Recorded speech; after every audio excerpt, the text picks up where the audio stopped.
At the top of your machine is a display of all of your stitches that are built in your machine. So let's explore how to use some of these stitches. You'll notice there's two major groups. This group here that looks like a straight stitch and zigzag with a little button by it, these are your continuous stitches and utility stitches and your buttonholes. This button is for your programmable stitches, which we're going to do in another segment. So let's start up here with this first group. I want to sew a really popular stitch, which is a zigzag. And if I look here, I can see zigzag is stitch number 8. So I'm going to look for this icon down here at the front of my machine and press it. And then I'm going to use my scroll buttons and scroll until I see number 8 in my window. And press the button underneath that, and I'm ready to sew a zigzag. So let's see how that looks. Place my fabric under the presser foot, lower the presser foot to start sewing, and step on the foot control.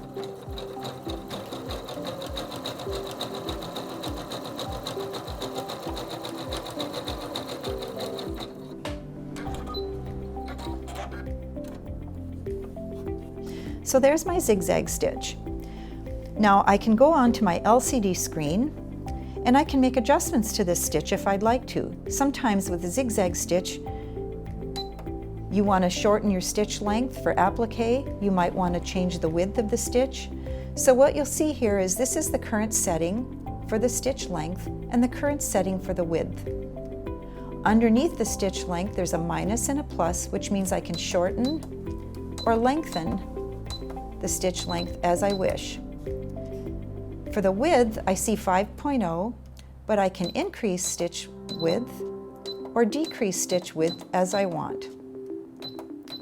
But the default settings always show with the black behind the number. So if I wanted to make my stitch narrower, I would bring this down. Let's see what that looks like.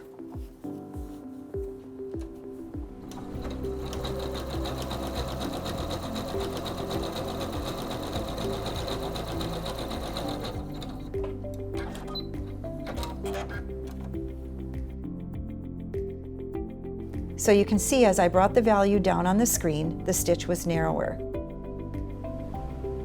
Let's put it back to normal and let's try shortening it a little bit.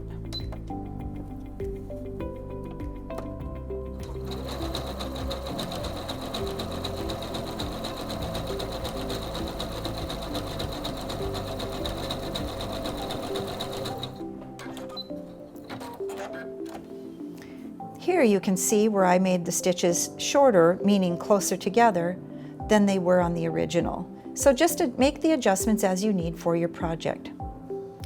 One really neat thing on this machine is that there's a tie-off button. This is a backup button, and when I press that, I move back one layer on my screen, and I can notice here a tie-off button. So there may be times when you sew stitches where you want to tie off the stitch at the beginning and end so that the thread tail doesn't unravel. So press the tie-off button and we'll sew that zigzag one more time. It sews a few tie-off stitches and then resumes sewing the stitch. And when I'm finished sewing the stitch, I can press the reverse button and it will tie off the stitch for me so that my threads won't unravel.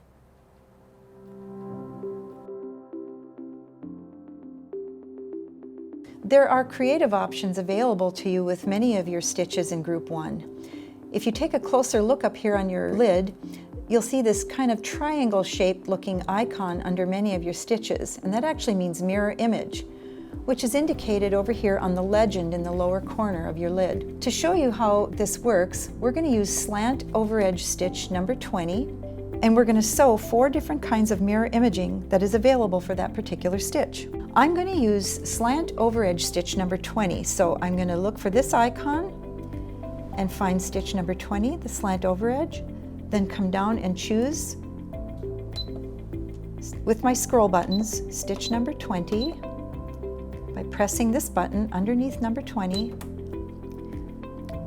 and then I can see that triangle shaped icon right here on my screen, so I'm going to do that to select it, and then this icon here gives me my choices for mirror image. So let's sew the first row, just as is.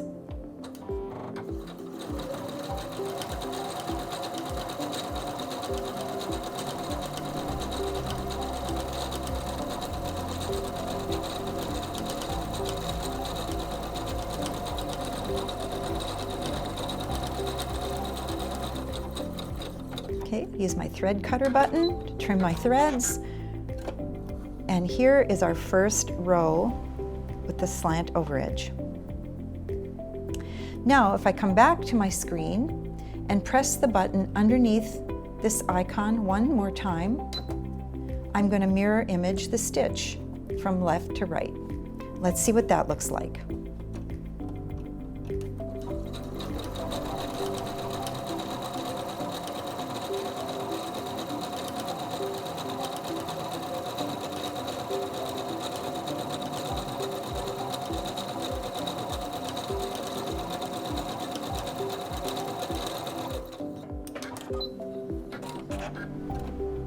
So here we've moved from left to right.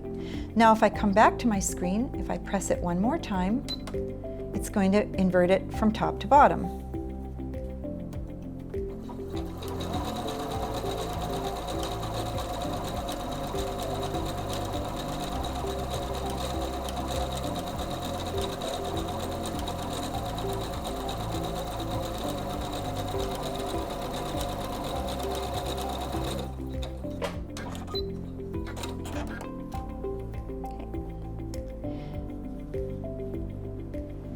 And if I press it one more time, it'll be from top to bottom and left to right.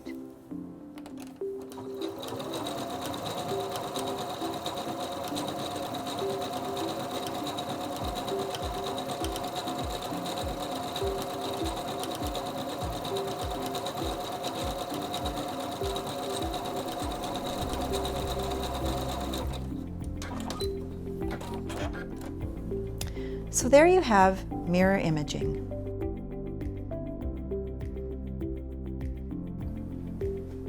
You'll notice another icon under some of your stitches that looks like ×2. And if you look down here at your legend, you'll see what that means is elongation. So it will let you take something like, in this case, the feather stitch that looks like this normally, and you can elongate ×2 to look like this. So let's see how to do that. To show you how to use elongation in this group of stitches, let's choose that stitch, the feather stitch. It's number 18. Press it, and then use my scrolling buttons until I see number 18 on my screen, and then select the feather stitch by pressing the button just below it. And when I look at this icon here, I can see ×1, so that means the feather stitch in just its normal way. So let's sew that out first and see what that looks like.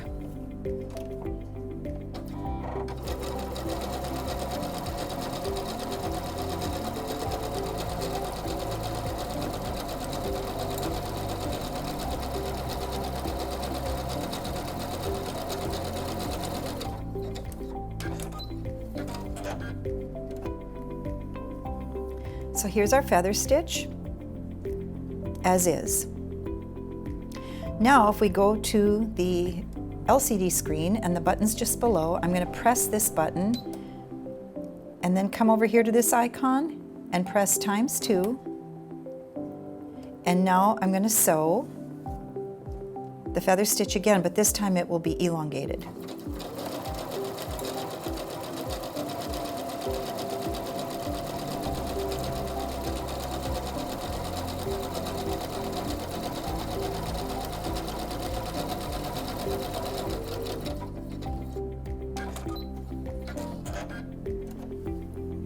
And there's our elongated feather stitch. For more information about using elongation or mirror imaging on this first group of stitches, refer to your instruction manual online.